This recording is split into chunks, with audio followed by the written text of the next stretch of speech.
Ooh, it smells good. Okay, back. You started the video first. Yeah, I know, right? Welcome back to Bottom Shelf Bangers. This is season 3, episode 4. Oh my gosh. This Life is so quick. it has been. Every time I think the same thing. But we've had a stinker season. I'm not going to lie. It's been one of the worst. We had one over like 60 points. I think barely, maybe. Was that 95.5 bullet? Yes. I think it was like 61. I don't know. Yeah. You'll see the leaderboard. But I'm hoping this is one I've been wanting to do for a while. I think this one might be the top leaderboard by the end of the day, but we'll see. Not a high bar to pass though. Okay. Passing Bullet Rye is not going to be too hard. We have the bar set low. Yes. Yeah. I think for other seasons we've had by the 4th episode we've had one or two good ones. Clear leader, right? And then we've also had a really bad one. Yeah. This one we just had 3 mediocre, a little worse. Like nothing's been awful. Jack Daniels wasn't great, but like. What was that one? That Rebel Rye was it? Was it? What's last place right now? It's closer. Jack Daniels. Right? Is it Jack Yeah, last? Okay. That was way worse than I thought.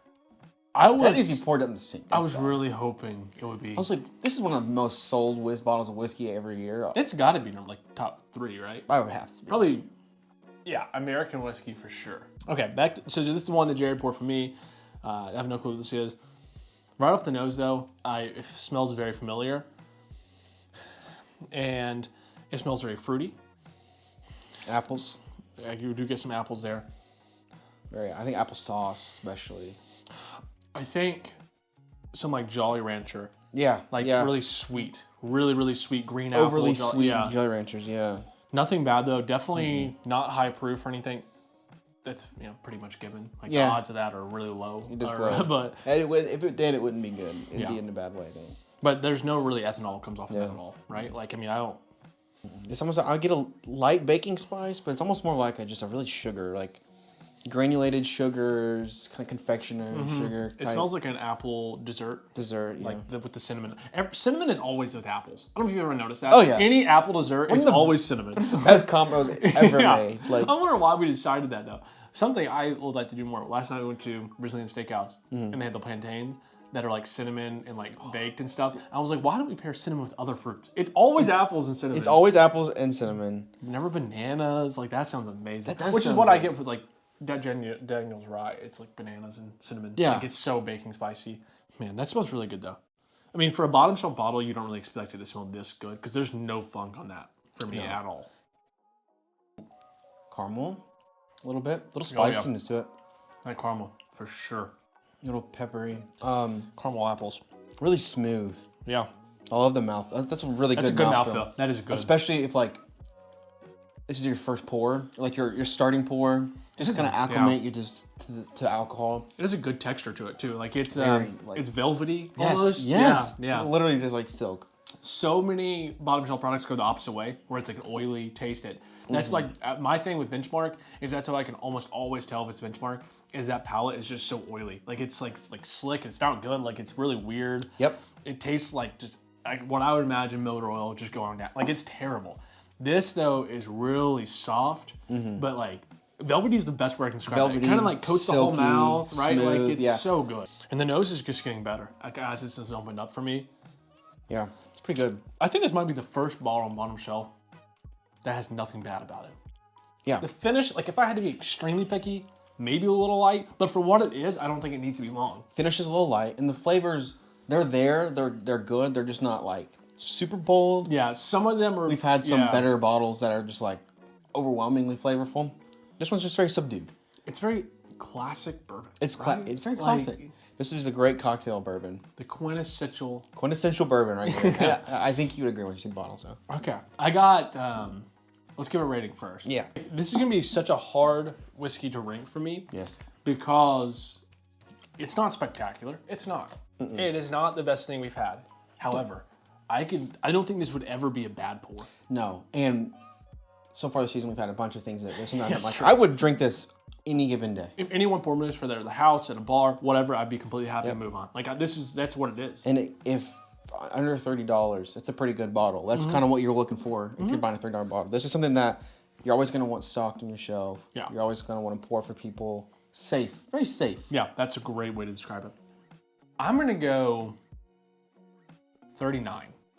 Okay. I'm gonna go 36. Okay. Because it's definitely not in the 40s. Like, it's not spectacular. It was in the 30s for me.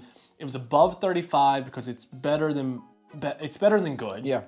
And so I was between that 36 to 39 range because I had to be below 40. 40 I'm saving 40, for, like something that's spectacular. 40. I don't know if we've given anything in 40. Maybe early times? Maybe. I don't know. Either way, Again, 39, 36, that's it's a relative. great score. 77, by far first place. It doubles, I think, last Yeah, place. yeah. So By far first place now for the season. That will be in the finals. and it'll be in the finals, and I think it has a chance to win as of right now. This is going to be something really fun to compare against others as well. And yes, I was about to say this is a very good blind pour because it never's gonna win because it doesn't have something that's just blowing you away. Yeah. But it's always gonna be in the top 3 because it's just so safe. Yeah. And it's just so And simple it's and, going to smooth. split. That like you're going to really tell if something's bad. This is the benchmark product, but it's not labeled benchmark. I'll give you that. Oh, thank God. After I just said, I always know benchmark. Yeah, what if it was benchmark bonded? I was like, no!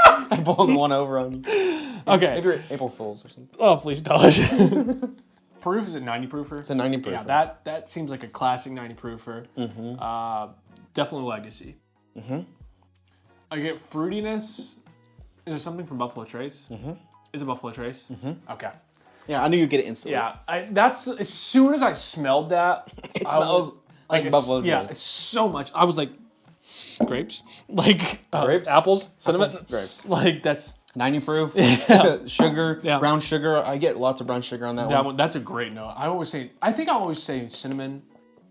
But They I always go also together. can mean Brown sugar, cinnamon yeah. typically Yeah. comes together. So, but brown sugar is definitely the note there that I get more, almost like French toast or cinnamon toast. Yeah. With like some brown sugar on it, brown sugar, buttercream, something like that. But it's so good. And it has a good spice to it too.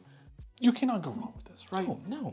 It's another one of the top selling bottles, probably. Like For a $30 bottle, 27, I think maybe. yeah, it's like I think it's 27. $27. That's insane. Glad we raised it to 30 because this one deserves to be considered in the bottom shelf race. And I've noticed over the past few months, much more findable. It is. Like I'll go to the liquor barn and it's setting up. It is limit one, $27, $28, whatever. Yeah. This is a great product. It is. I wish it was easier to find. I wish it was on the shelves always. But to be honest, I think it will become more and more available. Yeah. I think that market's going to come down a little bit. It is. It has to. Everybody's had this before. You go to any bar, they're going to have Buffalo Trace. So if you really wanted to try Buffalo Trace, you can. Yeah, and it's always going to be cheap at that bar. Like that's another yeah, it's gonna be like when you see like Weller Special Reserve, it's always like skyrocketing at a bar. Buffalo Trace is never. Sometimes that's the classic. Which is crazy. It's more expensive MSRP. But it is kind of crazy. Weller's still better. But this is. I would love to do that blind again. Yes, me too. But thank you guys for watching Bottom Shelf episode 4, season 3. Yeah. Let us know what you guys want to see. We've only had a couple comments of people as suggestions from Bottom Shelf, and we've got those every time. Yeah. And we've enjoyed all your suggestions so far. So keep them coming. Whoever sees them first can delete the comment trying to see it before the other person sees it. But no, seriously, really do appreciate you guys' support. We were just talking before this video how crazy it is that we're going to be at 2,000 subs like relatively quickly. Yeah. And that I couldn't imagine that. I honestly would have told you by next Christmas we would have not been at that point. Maybe, that we would have been ecstatic if that was 1,000 at that point. I mean, we were stagnant for a while. We kept pushing through, and I just thank you guys so much for your support. This is our first video of the new year as well. Yeah, We're happy filming. New Year to you guys. So yeah, happy New Year. We're kind of getting back into it. We've been traveling, been both doing some stuff. So been a busy time, as a everyone little bit knows. busy. Yeah. So we're gonna get back into it. There'll be some new fun things to look forward to this year. This is our year though. It is 2024, the year of Beyond Bourbon. This is our year. I think we're gonna take off in a good way. Thanks to you guys. So appreciate you guys. Please like, share, comment, all this stuff. See you next week.